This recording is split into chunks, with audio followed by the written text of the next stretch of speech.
Hello guys, welcome to my channel genetic coding. तो हम इस वीडियो में बात करेंगे लूप्स की। लूप्स क्या होते हैं? कई बार हमारी प्रोग्रामिंग में ऐसे सिनेरियोज आते हैं या ऐसी सिचुएशंस आती हैं जहाँ पे हमें अपने एक पर्टिकुलर कोड को बेस्ड ऑन कंडीशन कई बार एग्जीक्यूट कराना होता है। यानी सेम कोड को कुछ कंडीशंस के अकॉर्डिंग 9 बार, 10 बार, 12 बार ऐसा, यानी डिपेंडिंग अपॉन जो उस सिनेरियो में कंडीशंस बनती हैं उसके अकॉर्डिंग नंबर ऑफ टाइम्स हमें अपने कोड को रन कराना होता है। तो जब हमें नंबर ऑफ टाइम्स किसी चीज़ को रिपीट करना है तब हमारे पास रोल में आते हैं लूप्स। लूप्स हमारे पास मेजरली 3 टाइप के होते हैं: for loop, while loop and do while loop. यहाँ पे हम बात करेंगे फोर लूप की। तो हम फोर लूप का डेमोन्स्ट्रेशन करने के लिए हम एक नई फाइल क्रिएट कर लेते हैं जिसका नाम हम देंगे for loop dot dot. Okay, तो फोर लूप हमारे पास 3 टाइप के आते हैं यहाँ पे। एक होता है नॉर्मल फोर लूप, उसके बाद आता है फोर इन लूप, उसके बाद आता है फोर ईच लूप। इनको हम 1 बाय 1 अभी स्टडी करेंगे। तो इनको स्टडी करने के लिए सबसे पहले मैं एक मेन मेथड बना लेता हूँ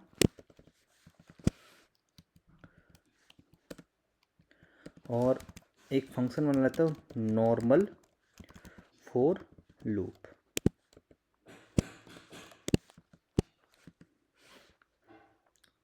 फंक्शन डिफाइन करने के लिए ये किया और हम क्या कर देंगे, इसको कॉल कर देंगे। अब देखो, अब हम प्रोग्राम बनाएंगे प्रिंट 1 to 20। अब हम ऐसे तो नहीं करेंगे ना बार बार प्रिंट टू, इस तरीके से तो करने से रहे, मैनुअली लिखने से रहे। तो हम इसके लिए क्या करेंगे, तो हम इसके लिए यहाँ पे यूज़ करेंगे फोर लूप। तो हमें 1 से 20 तक प्रिंट करना है, तो सबसे पहले हम फोर लूप पे आ जाते हैं। हम यूज़ करेंगे सबसे पहले normal for loop. Normal for loop में क्या होता है, इसमें 3 पार्ट होते हैं। सबसे पहला पार्ट होता है इनिशियलाइजेशन, मतलब स्टार्टिंग पॉइंट ऑफ लूप। दूसरी होती है हमारी कंडीशंस और तीसरा होता है इंक्रीमेंट या डिक्रीमेंट। लाइक हम क्या करें, 1 से लेके 20 तक प्रिंट करना चाह रहे हैं, तो इंट 1 यानी आई का वेरिएबल देंगे और इसकी वैल्यू हम देंगे 1 से स्टार्ट करेंगे। और इसे हम कहाँ तक लेके जाएंगे, हम लेके जाएंगे लेस देन इक्वल टू 20 के। असेंडिंग ऑर्डर में प्रिंट करना चाह रहे हैं। असेंडिंग ऑर्डर मतलब कि 1 2 3 4 5 इस तरीके से। तो हम यहाँ पे क्या करेंगे, आई जो भी हमारा, इसे प्लस कर देंगे और हम प्रिंट कर देंगे ये वाली स्टेटमेंट, कौन सी, $i।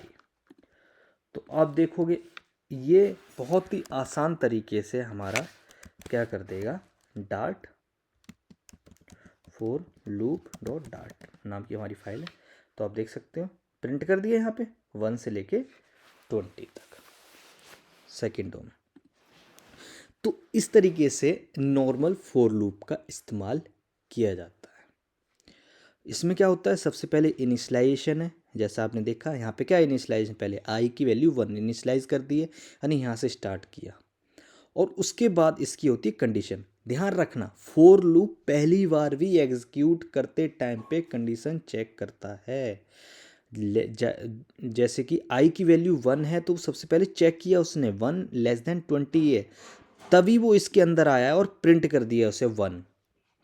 फिर उसके बाद इसने इंक्रीमेंट कर दिया आई को, किससे, कैसे, 1 से, 1 स्टेप से एक स्टेप इंक्रीज कर दिया यहाँ पे। आप इस फोर लूप को जितने स्टेप स्किप करते हो उस हिसाब से भी कर सकते हो। लाइक अगर मैं बात करूँ प्लस इक्वल टू, वही कंपाउंड ऑपरेटर हम यूज़ करेंगे। मैं क्या कहता हूँ, हर बार ये 2 ऐड करके प्रिंट करें, तो देखना कैसे प्रिंट करेगा यहाँ पे ये। 1 3 5 7 आ गया, इस तरीके से ले, यानी हर बार 2 डिजिट ये स्किप कर रहा है यहाँ पे। तो इस तरीके से स्टेप क्या हो सकते हैं, स्किप हो जाते हैं यहाँ पे इंक्रीमेंट या डिक्रीमेंट में। समझ गए नॉर्मल फॉर लूप कैसे इस्तेमाल किया जाता है। अच्छा, ये तो क्या नॉर्मल गिनती इसके अकॉर्डिंग था। अगर इस फॉर लूप को, जैसे कि मैं एक नॉर्मल एक कलेक्शन बना लेता हूँ, लाइक मार्क्स का कलेक्शन बनाता हूँ। यहाँ पे नॉर्मल एक कलेक्शन बना लो। ये मैं आपको बता दूँ, ये यहाँ पे डार्ट क्या रिप्रेजेंट करता है, स्क्वायर ब्रैकेट एरे रिप्रेजेंट करता है। जब मैं एरे के सेक्शन में आऊँगा आपको एरे के बारे में डिटेल में आपको पढ़ाऊँगा। अभी जस्ट ये याद रख लो कि हमने यहाँ पे एक एरे डिफाइन किया है। तो यहाँ पे 3 4 5 6 7 8 9 0 2 3 और 5 6। अब आप देखो यहाँ पे क्या है, 34 5 6, ये क्या हमारा एरे है। अब मैं इस एरे को फॉर लूप के थ्रू कैसे ट्रेवर्स करूँगा, ये देखो यहाँ पे मैं क्या करूँगा, यहाँ पे आई की वैल्यू मैं स्टार्ट करूँगा यहाँ पे 0 से, 0 से स्टार्ट की, और यहाँ पे मैंने रख दिया क्या, रुक जाओ, मैं इसको ना चेंज करके इसको यहाँ पे एज इट इज़ रहने देता हूँ और इससे यहाँ पे पेस्ट कर लेता हूँ ताकि हमारा कंपैरिजन करने में आसान हो जाए। अब देखो यहाँ पे आई की वैल्यू क्या होगी 0, और ये चलेगा कहाँ तक, हमारे मार्क्स की लेंथ तक, डॉट लेंथ, और यहाँ पे ये एक एक करके ही बढ़ना चाहिए। और अब मैं आई की वैल्यू डायरेक्ट नहीं प्रिंट, मैं अब एरे की वैल्यू प्रिंट करना चाहता हूँ। तो मार्क्स उस जो भी आई की वैल्यू होगी तो उस आई की वैल्यू में एरे के अंदर पास कर दूँगा। मतलब ऐसे वैल्यू पास करते हैं ना इसके स्क्वायर ब्रैकेट के अंदर, तो उस इंडेक्स पे लाइक आई की वैल्यू क्या आ जाएगी यहाँ पे 0, तो जो 0 वैल्यू पे यहाँ पे एरे की गिनती हमेशा 0 से स्टार्ट होती है, यहाँ ध्यान रखना। तो 0 से स्टार्ट किया तो ये उसकी उसी जगह की हमें वैल्यू उठा के दे देगा। देखो यहाँ पे मैं जैसे ही रन करूँगा, ये क्या कह रहा है, oh invalid value not in inclusive range 0 to 5 6। मतलब कि हमने 0 से स्टार्ट किया है फिर भी हमने क्या लेंथ तक चले गए। मतलब कि 0 से स्टार्ट करोगे तो 5 तक 6 लेंथ बन जाएगी, 0 1 2 3 4 5, मगर हमने क्या कर दिया मार्क्स के लेंथ तक ही कर दिया। तो हम क्या करेंगे इसे लेंथ से कम रखेंगे, मैं 6 से कम मतलब 5 तक जाएंगे। अब देखो आ गया हमारा इससे। अब देखो ये चीज़ मैंने क्यों कराई है आपको, मैं एक आगे का लूप डिफाइन करवाने जा रहा हूँ यहाँ पे, फॉर इन लूप। देखो फॉर इन लूप का इस्तेमाल क्या क्यों किया जाता है, फॉर इन लूप का इस्तेमाल किया जाता है एलिमेंट्स को एक एक करके ट्रैवर्स करने में। लाइक अब देखो यहाँ पे फॉर लूप में ना आपको कोई कंडीशन लगानी पड़ेगी, जैसे अब मैंने यहाँ पे आई 0 में लेंथ वगैरह लगाया तब आप एक एरे को ट्रैवर्स कर पाए हो। देखो अब यहाँ पे मैं क्या करूँगा, वेर कीवर्ड लाएंगे जो हमारे पास वेरिएबल डिफाइन करने के लिए होता है, और यहाँ पे एलिमेंट किसमें, इन किसका, मार्क्स, और मैं इसे प्रिंट कर दूंगा, printed element using for in loop, है ना, और मैं इसे प्रिंट करता हूँ डॉलर एलिमेंट, सिंपल। अब देखो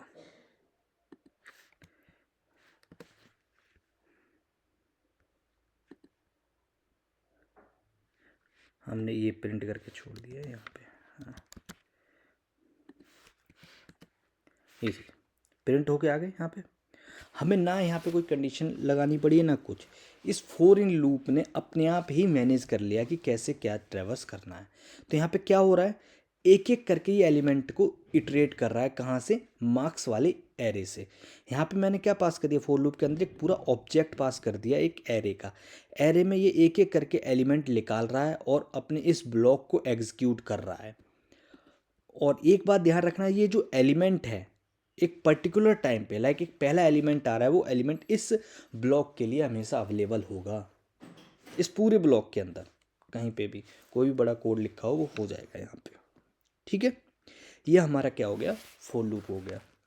अब फॉर लूप में क्या है, ब्रेक एंड कंटिन्यू भी होते हैं। लाइक अगर मैं क्या करता हूँ, एलिमेंट इक्वल टू क्या है मेरा 56 है।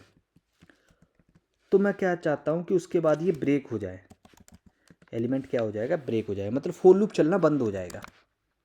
तो हम इस तरीके से हम फोर लूप क्या करते हैं, चलना बंद कर देते हैं। ओके, ये चीज़ है।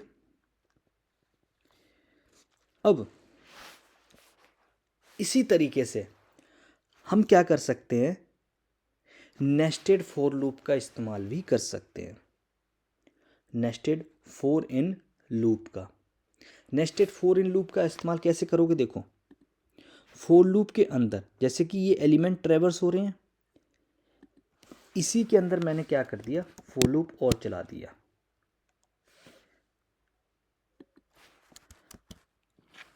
और यहाँ पे मैंने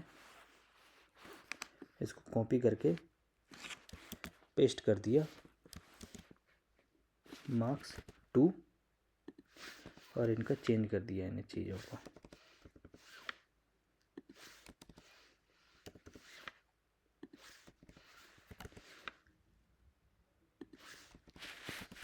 ठीक है, ये मार्क्स 2। अब हम क्या करेंगे, where j in marks 2 print कर लिया, प्रिंट डॉलर जे। अब ध्यान रखना, यहाँ पे देखो मैं बताऊंगा आपको, स्टार्ट इनर लूप, और इसी को मैं क्या कर देता हूँ, एंड करूँगा एंड इनर लूप, और ये कंडीशन में बंद कर देता हूँ फिलहाल के लिए। तो देखो क्या होगा यहाँ पे, पहले तो ये प्रिंट होगा, ठीक है, एलिमेंट जो बाहर का है, और इसे मैं बोल देता हूँ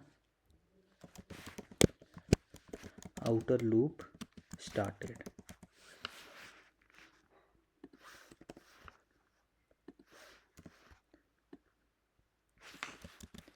और यहाँ पे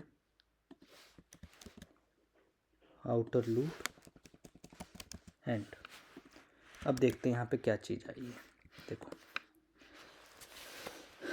सबसे पहले स्टार्टिंग से ही आ जाते हैं। देखो सबसे पहले आउटर लूप स्टार्ट हुआ, उसने क्या किया, उठाया एलिमेंट का और 34 लेके आ गया, ठीक है।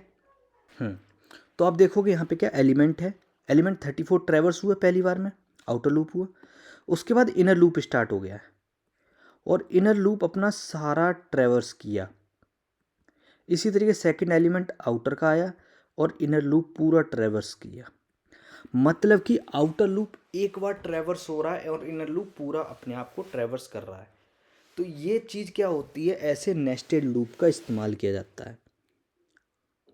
अब मैं यहाँ पे क्या करना चाहता हूँ कि एक कंडीशन मैट करना चाहता हूँ फोर लूप के अंदर, और मैं ब्रेक करना चाहता हूँ आउटर लूप को।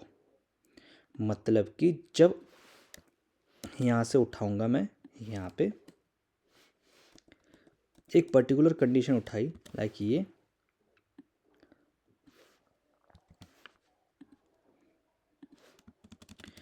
जब एलिमेंट 5 6 हो एंड जे क्या हो 5 9, तो ये आउटर लूप ब्रेक होना चाहिए। तो कैसे करोगे, तो हम क्या कर देते हैं, लूप की नेमिंग कर देते हैं। यहाँ पे लूप की नेमिंग करेंगे, जैसे कि आउटर लूप, समझ गए, इस तरीके से। ये मेरा क्या हो गया, आउटर लूप का नाम आ गया। अब आउटर लूप ये बन गया। अब मैं यहाँ पे नाम दे सकता हूँ ब्रेक, किसे करना है, आउटर लूप को। तो अब देखना आप,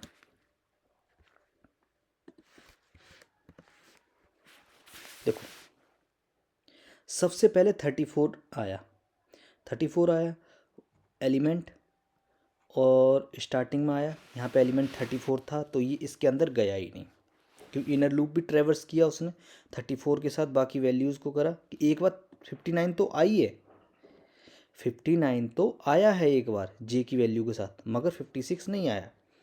अब सेकेंड टाइम जैसे ही इनर लूप एंड हुआ 56 स्टार्ट हुआ, 56 और स्टार्टिंग में 43 मिला मुझे। अब 56 तो आ रहा है मगर वो वाला एलिमेंट नहीं आ रहा है, तो उसने क्या किया 56 एक बार ट्रैवर्स किया, एक बार इनर लूप को पूरा ट्रैवर्स कर लिया। यहाँ पे इस वाले पूरे इनर लूप को ट्रैवर्स कर लिया है, कंडीशन मैट नहीं हुई, वो चलता रहा। अब ऐसे ही जैसे ही second type inner loop run हुआ, मतलब आई की वैल्यू क्या बोलते हैं 43 से 59 हुई, तो उसने प्रिंट कर दिया 59, और यहीं पे 56 और 59 दोनों की वैल्यू मैट हुई, मतलब कंडीशन मैट हो गई, मैंने ब्रेक कर दिया आउटर लूप। ठीक है, इस तरीके से ब्रेक स्टेटमेंट काम करती है। अब ब्रेक की जगह अगर मैं कंटिन्यू करूं तो एक स्टेट में एक होती है कंटिन्यू, देखो कंटिन्यू का इस्तेमाल किया जाता है स्किप करने के लिए, ध्यान रखना। कंटिन्यू क्या करता है, स्किप करता है, ये लूप को ब्रेक नहीं करता। देखो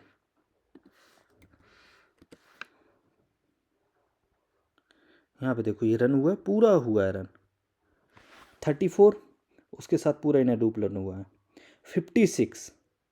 देखो 56 के बाद 43 आया, ध्यान रखना 56 के बाद 43 आया, 59 आया, क्योंकि प्रिंट स्टेटमेंट मैंने पहले दे रखी है इसलिए 59 आया। उसने कंडीशन एग्जीक्यूट कर दी है, कंटिन्यू कर दिया, मतलब स्किप रह जाए, मतलब स्किप कर दो ये पर्टिकुलर स्टेप को। ये चीज़ ना ऐसे समझ में आएगी, मैं इस स्टेटमेंट को ना यहाँ पे रखूँगा ताकि कंट्रोल हमारा आगे तक ना पहुँचे, तब एक्सप्लेनेशन ठीक रहेगी। सबसे पहले क्लियर करवाने डाल देता हूँ, ज़्यादा क्लियर हो गया यहाँ पे। ठीक है, dot for loop dot dot, यहाँ पे देखो अब आपको क्लियर मेंशन करूँ। देखो सबसे पहले 34 आया, कंडीशन मैट की, इनर लूप रन हुआ, ठीक रह गया। अब देखो 56 आउटर लूप आया, सेकंड एलिमेंट आया और 43 तक पहुंचा, ये 43 तक पहुंचा और इसने 59 को स्किप कर दिया है। यहाँ पे देखो पर्टिकुलर स्टेप को 59 पे जाके इसने आउटर लूप के उस स्टेप को ही स्किप कर दिया। कौन से स्टेप को, 56 वाले को, 56 वाले को उसने स्टेप को स्किप कर दिया। लाइक 43 के बाद 78 प्रिंट हुआ है, 78 प्रिंट हुआ है, मगर उसके बाद इनर लूप आगे चला ही नहीं, समझे, यानी स्किप करने के बाद इनर लूप चला ही नहीं। तो ऑल इन वन मैं कहना चाह रहा हूँ यहाँ पे कि कंटिन्यू स्टेटमेंट यूज़ होती है एक स्टेप को स्किप करने के लिए, और ब्रेक स्टेटमेंट यूज़ होती है लूप को ब्रेक करने के लिए। ओके, चलो अब हम आते हैं अपने थर्ड लूप में। अब हमारा थर्ड लूप कौन सा है, मैं अपने एरेज को उठा के यहाँ से नीचे ले आता हूँ। अब थर्ड लूप है हमारा फोर ईच लूप। अब फोर ईच लूप क्या है, देखो फोर ईच लूप में क्या होता है, एक ब्लॉक नहीं होता है, उसमें क्या होते हैं कॉल बैक फंक्शन होता है। लाइक मार्क्स वो ट्रेवर्स करना है किसके अकॉर्डिंग, फोर ईच लूप के अकॉर्डिंग, ये है हमारा फोर ईच लूप। और यहाँ पे क्या होता है, एक फंक्शन होता है, ये एक एलिमेंट रिटर्न करता है हमारा, और एक कॉल बैक फंक्शन यहाँ पे, ये क्या हमारा एक कॉल बैक फंक्शन है। तो मतलब कि फोर ईच भी एक एक करके एलिमेंट ही ट्रेवर्स करता है, मतलब इटरेट करता है। अब जैसे मैंने प्रिंट कर दिया डॉलर एलिमेंट,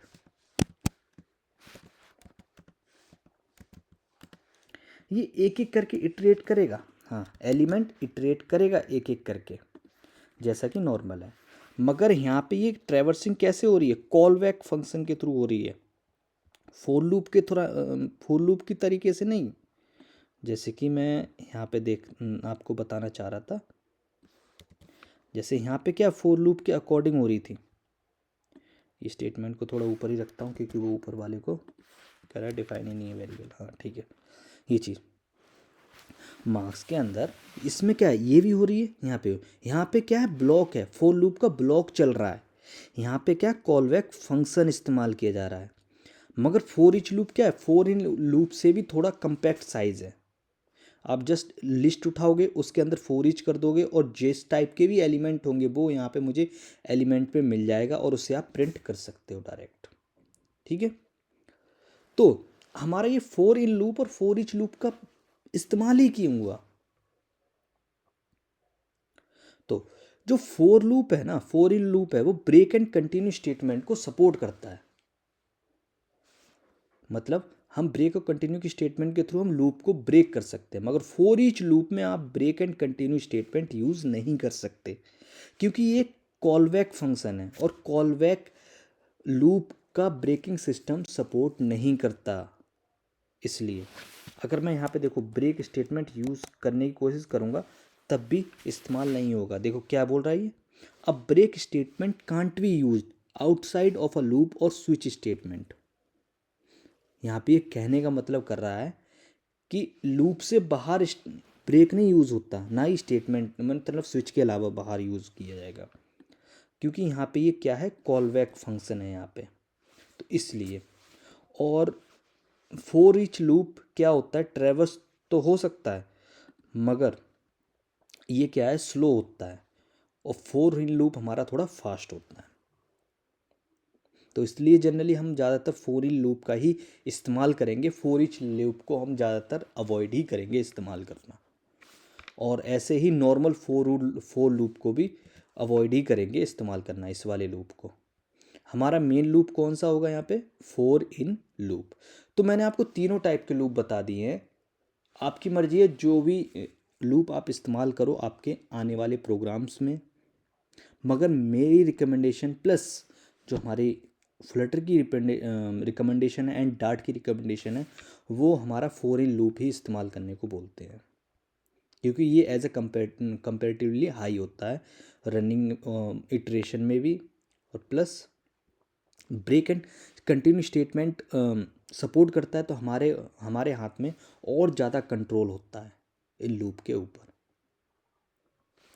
अगर आपको इस लूप से रिलेटेड कोई भी और डाउट आ रहा है तो आप मुझे कमेंट सेक्शन में आके पूछ सकते हैं, मैं आपको रिप्लाई ज़रूर दूंगा वहाँ पे। प्लस अगर आपको इस वीडियो को अच्छा लगा है, अगर आपको ये वीडियो अच्छी लगी है तो इसे लाइक करें और सब्सक्राइब करें और फ्रेंड के साथ शेयर करें। फिर मिलते हैं अगली वीडियो में नए कॉन्सेप्ट के साथ।